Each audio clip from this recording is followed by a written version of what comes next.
Toda matéria é formada de moléculas. Há moléculas que são compostas de um só átomo, há moléculas que são combinações de átomos. Os átomos, eles têm um peso atômico, nós temos desde daqueles núcleos mais simples, que você tem um nêutron, um próton e um elétron, até aqueles elementos mais pesados, que chega ao urânio. O urânio tem 192 partículas no núcleo, então é um elemento muito pesado, né? Por isso que ele é usado nas tecnologias nucleares. Se, por exemplo, todo átomo, ele tem pelo menos um elétron na sua periferia, né?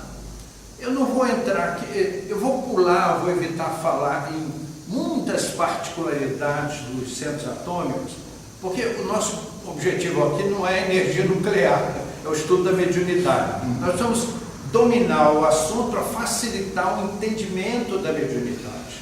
Meus amigos, mediunidade é ciência.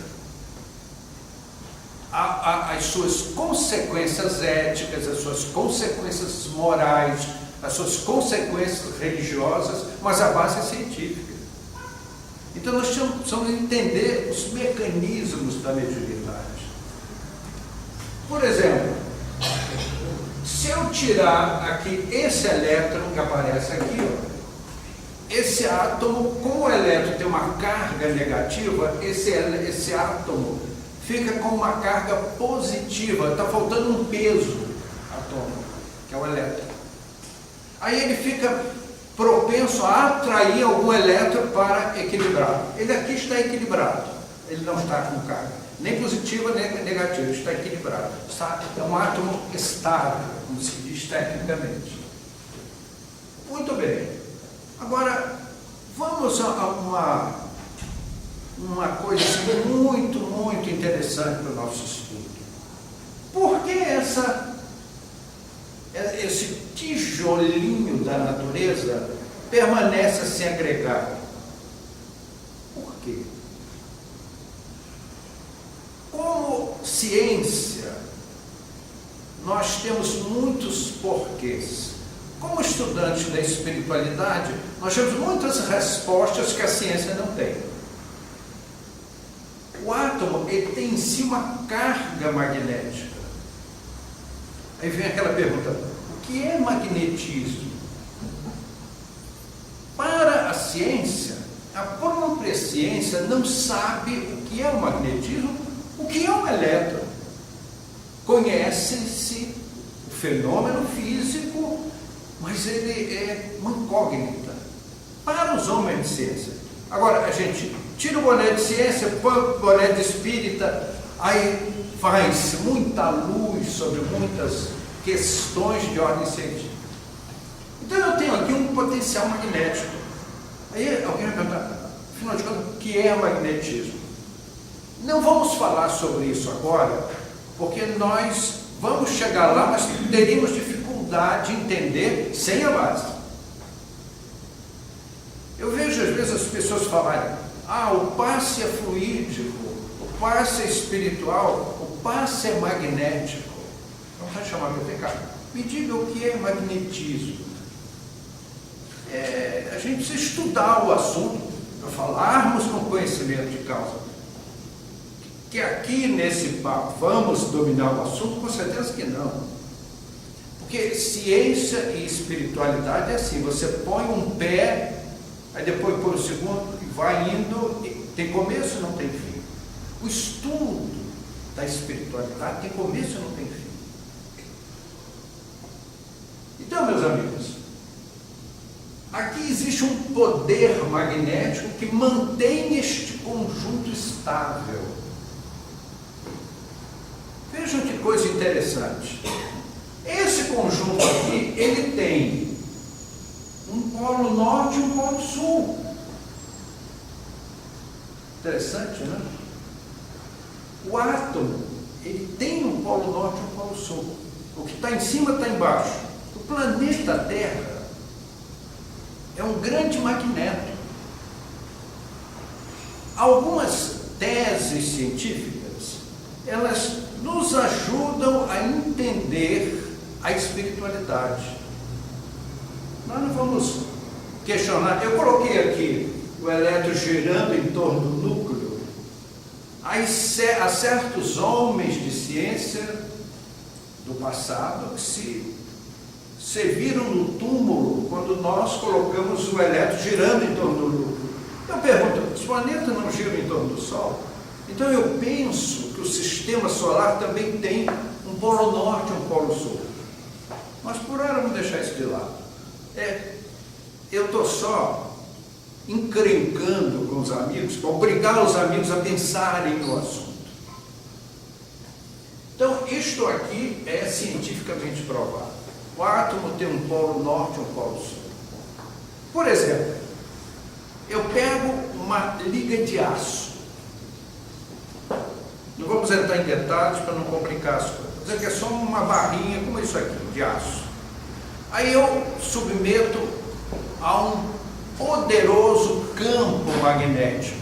Aí essa barra de aço, ela ganha um magnetismo. Aí eu tenho um polo norte e um polo sul. Por que razão eu ganhei um magnetismo? Porque ao submeter a um campo magnético poderoso, eu alinho os átomos, coloco todos os átomos com o polo norte virado para cima, o polo sul virado para baixo. E aí eu fico com esse elemento magnetizado, porque todos aqueles átomos juntos, uns apoiam os outros e formam um campo magnético. Se eu pegar um martelo, pegar essa barra e pôr numa bigorna, até uma porção de martelada, ele perde o magnetismo. Por quê? Porque eu desalinho os átomos. E aí ele perde o magnetismo. Com isso eu provo, cientificamente, tecnicamente, que os átomos têm um polo norte e um polo sul. Há algumas teses de física que dizem que esse grande magneto que é a Terra, ele tem 7 lâminas magnéticas, ou 7 linhas de forças magnéticas envolvendo o planeta Terra. Isso coincide muito com o nosso estudo espírita, porque nós sabemos, veja, esses 7, pelo amor de Deus, o espiritismo é avesso, teogeniza a qualquer forma de misticismo. Esse número 7 aí não tem nenhum simbolismo, nenhum misticismo, nenhuma fantasia. É um fenômeno científico. Então, amigos, o nosso planeta Terra, se ele tem realmente 7 campos magnéticos sobrepostos, aí está a explicação das regiões espirituais que envolvem o planeta Terra. Vejam só, isso vocês têm experiência pessoal disso. Quando a gente viaja das colônias espirituais para a crosta terrestre, o que acontece fisicamente? Quando você chega na crosta terrestre, você tem a impressão que você, com um sapato de aço, pisou numa chapa magnetizada. É assim só. Interessante isso, né? Quando você quer se deslocar de uma volição, você tem que usar a sua mente, uma força de vontade, para anular essa atração. O que os espíritos de nível primário não conseguem. Por isso que no mundo espiritual eles se autodenominam espíritos pés de chumbo. Eles não conseguem deixar o sol terrestre, porque aí há um magnetismo primário que representa o patamar da crosta terrestre. Existe, abaixo da crosta terrestre, outras 2 lâminas, que nós não vamos entrar em detalhes por hora, né? E aí nós temos aqueles chamados ambientes espirituais subcrostrais, que estão associados a esse magnetismo. Existia um sujeito chamado Newton. E uma vez ele andando por mar assim, caiu uma maçã na cabeça dele, o Sr. Isaac Newton lá. E ele foi, ele era um sujeito muito inteligente. Realmente, Newton foi uma das brilhantes inteligências da nossa história. Então ele chegou a conclusões incríveis no mundo científico e abriu amplas fronteiras para o estudo. Então ele viu cair aquela maçã e ele fez uma pergunta: todos nós vimos as coisas caírem no chão desde que o mundo é mundo, principalmente o pão com manteiga, não é isso? Que sempre cai com manteiga para baixo, né?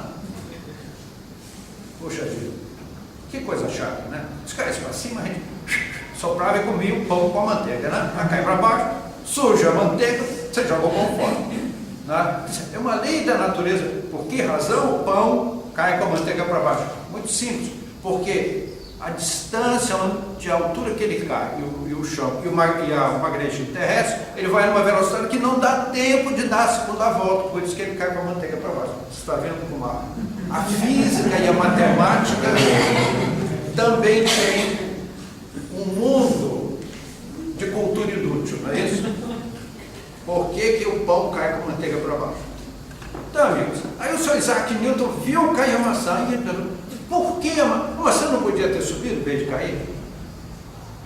Então, meus amigos, é por causa deste magnetismo que tudo em a natureza tende para o centro da Terra. Puxa, que negócio bem bolado, não é isso? Porque senão as coisas da Terra se perderiam no espaço, certo? E aí este poder atrativo, se alguma coisa cai, cai para baixo, não cai para cima.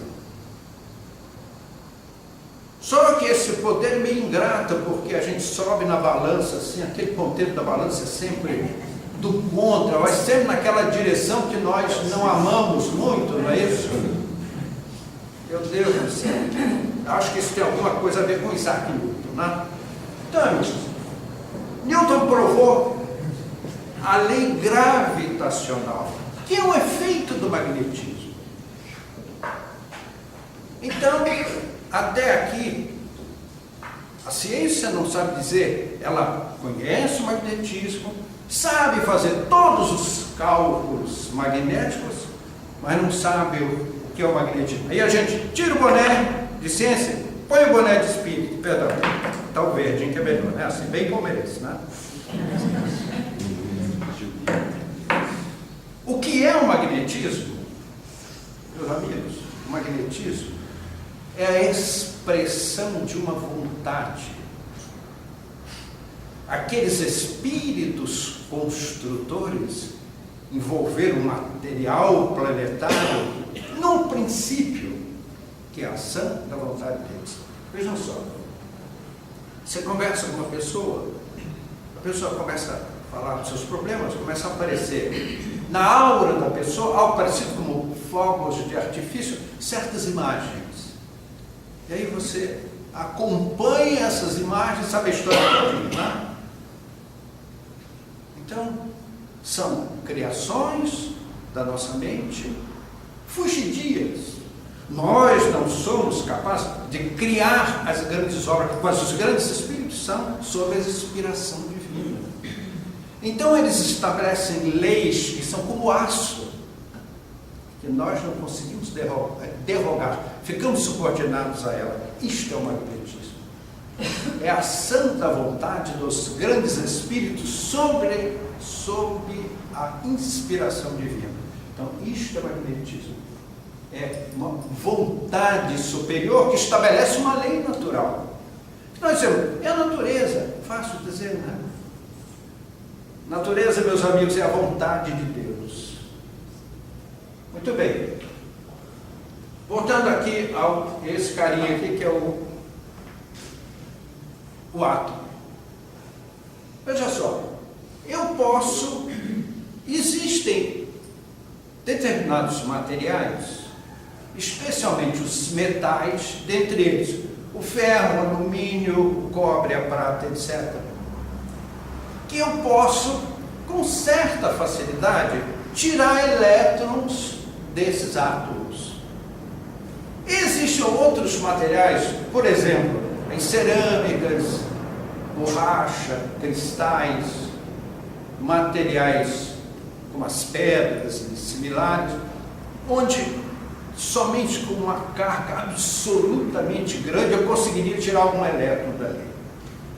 Vocês notem que eu estou queimando grandes etapas, porque certos estudos não são úteis para onde nós queremos chegar. Então eu estou queimando algumas etapas. Então eu tenho como tirar um elétron daí.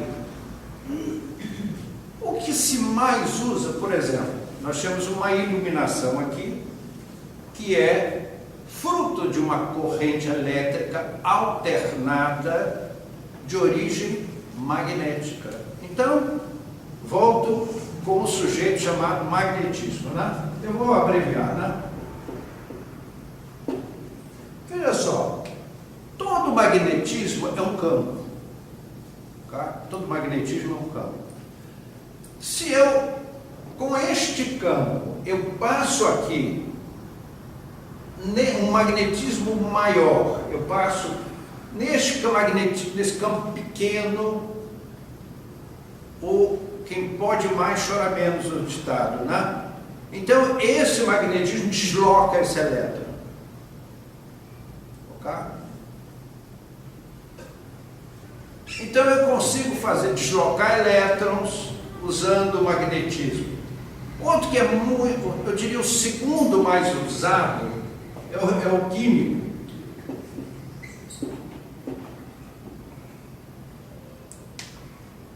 Vamos fazer aqui umas gracinhas para a gente entender isso. Eu pego aqui um vasilhame e eu introduzo aqui um determinado metal. Tá? E aqui eu coloco dentro desse vasilhame, eu encho com um elemento ácido. E aí eu mergulho uma outra barra de metal aqui. Então, eu tenho aqui 3 componentes. Uma barra A, de um determinado metal, outra B, e um elemento ácido aqui. O que acontece? Por uma química, os elétrons começam a viajar daqui para aqui. E o que acontece? Essa barra aqui começa a perder elétron. O elétron tem um tracinho aqui no meio que é o negativo, né? No momento em que ele começa a migrar, esse fenômeno chama-se eletrólise. Ok? Aí essa barra, como ela perde elétron, eu sei que o elétron tem uma carga negativa, ela vai perdendo, ela adquire uma carga positiva. Ela não perdeu elétrons, o elétron é negativo, o elétron não pulou de lá para cá. No momento em que esse fenômeno começa a acontecer, essa barra fica positiva e essa que ganha mais elétron do que devia, cria uma carga negativa. Aí eu faço o seguinte: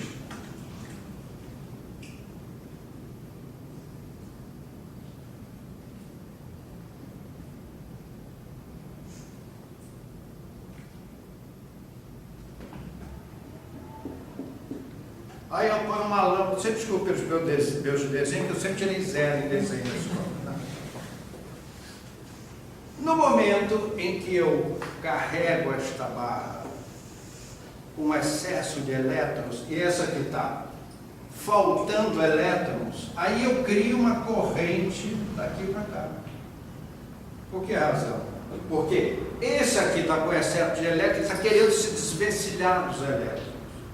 E essa barra está querendo recompensar os elétrons perdidos.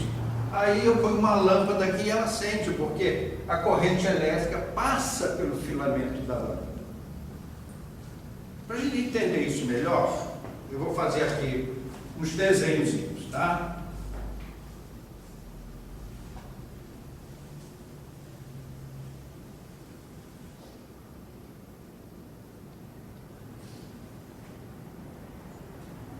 Vejam só, as cargas iguais se repelem. Vendo? Se eu tenho duas cargas negativas, uma não quer conversa com a outra. Duas cargas positivas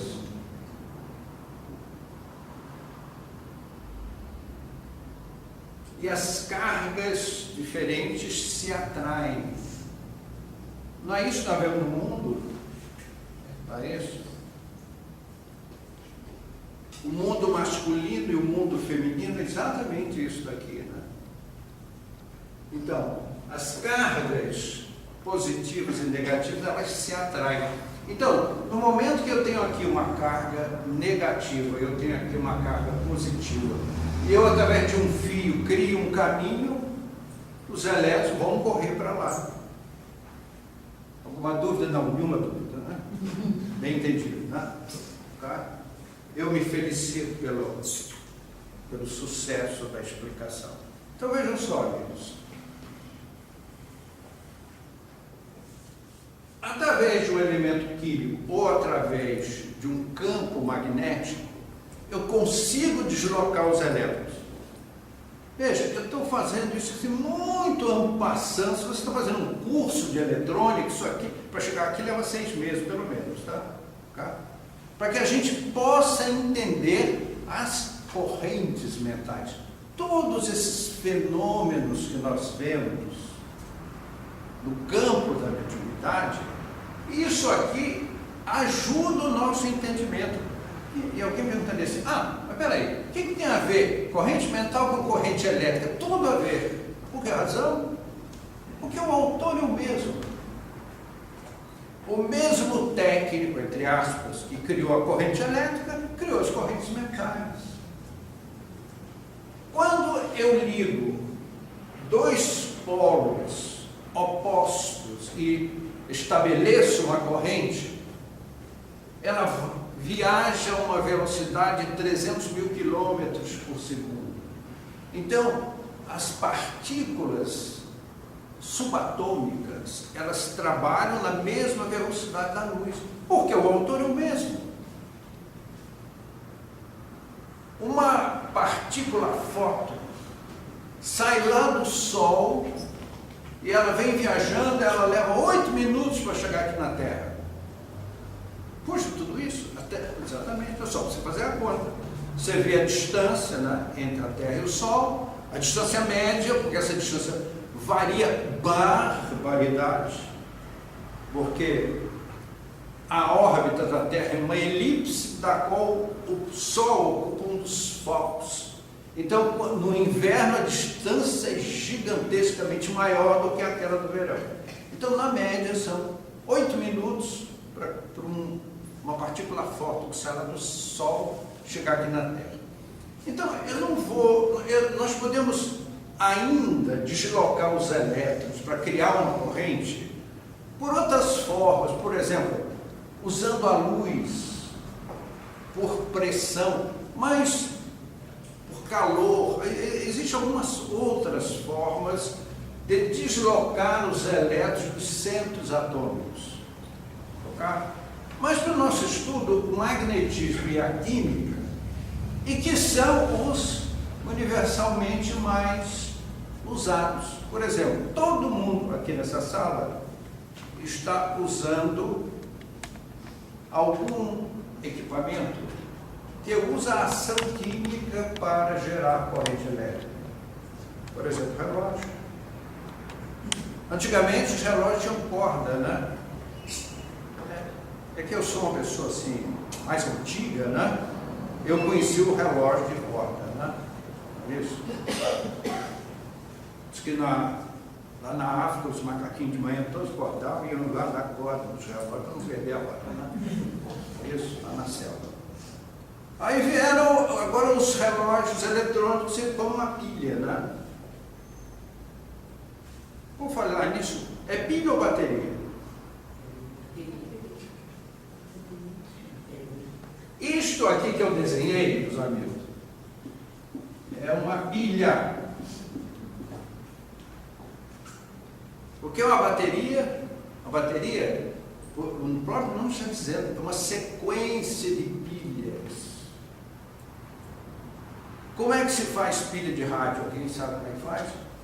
É simples, é só pegar, botar um rádio em cima do outro, faz uma pilha de rádio. Então, se eu pego, repito esse mesmo desenho aqui várias vezes, eu tenho uma bateria. Então, a bateria é uma sequência de pilhas. Tudo isso é importante para o nosso estudo da mediunidade. Parece que eu estou só brincando com o assunto. Então, meus queridos, vamos ficar na forma de criar corrente elétrica somente na ação química e no magnetismo. Agora eu preciso de espaço aqui.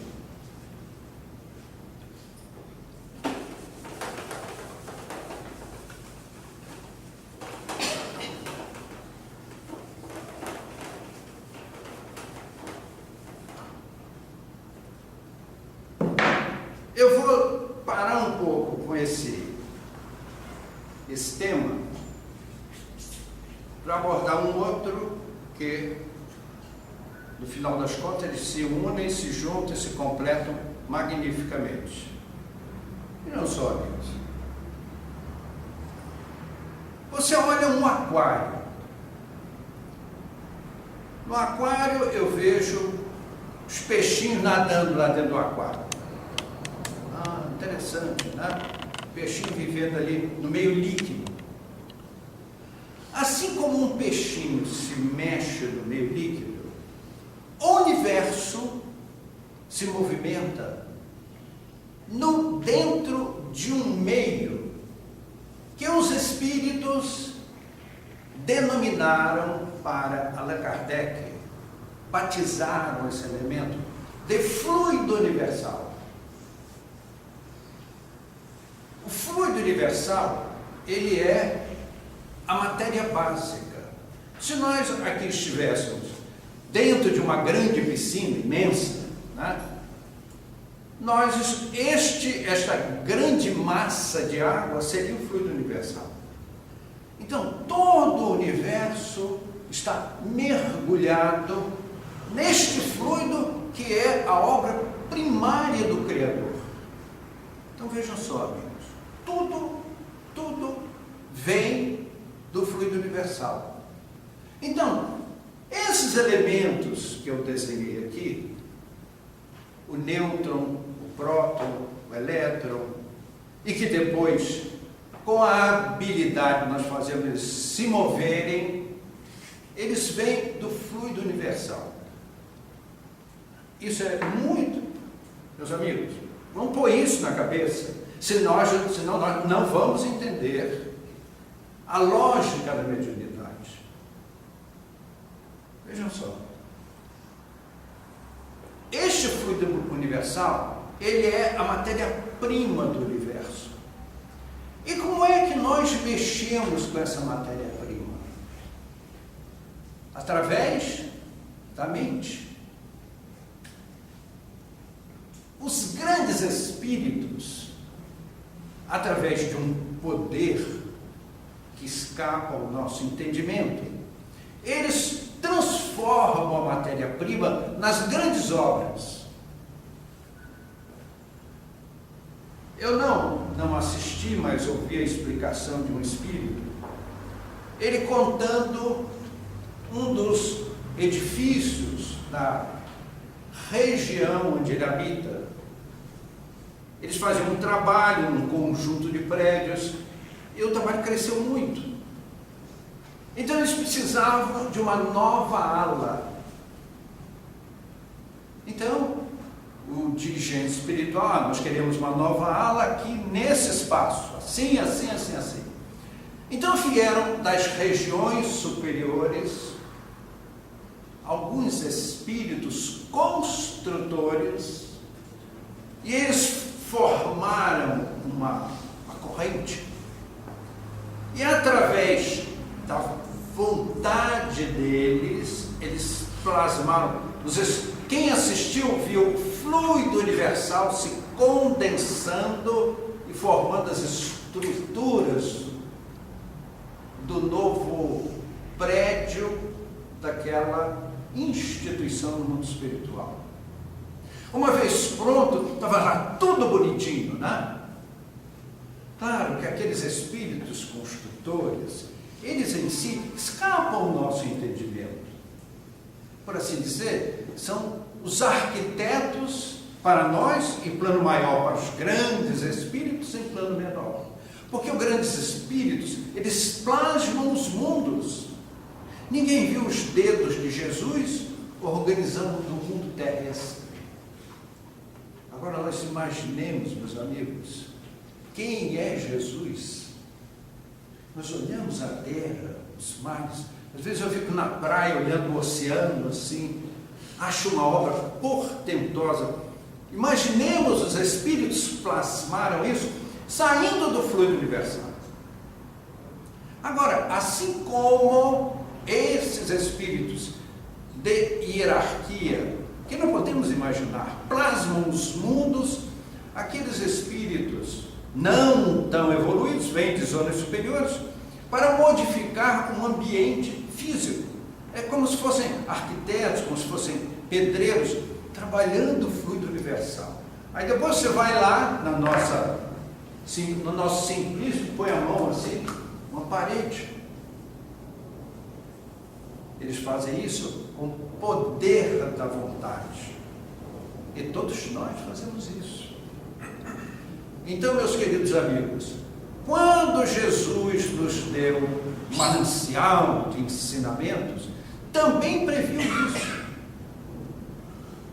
Porque se nós pensamos mal, nós transformamos o fluido universal em elementos perniciosos, principalmente para nós. E se for para o seu próximo, quem prejudica o próximo, primeiramente se prejudica. Então nós precisamos entender isso partindo desse princípio das correntes elétricas, porque as correntes mentais são como as correntes elétricas. Meus amigos, nós já estamos com a nossa hora avançada e na próxima segunda-feira teremos mais um capítulo aqui do nosso Massacre em Massa. Obrigado.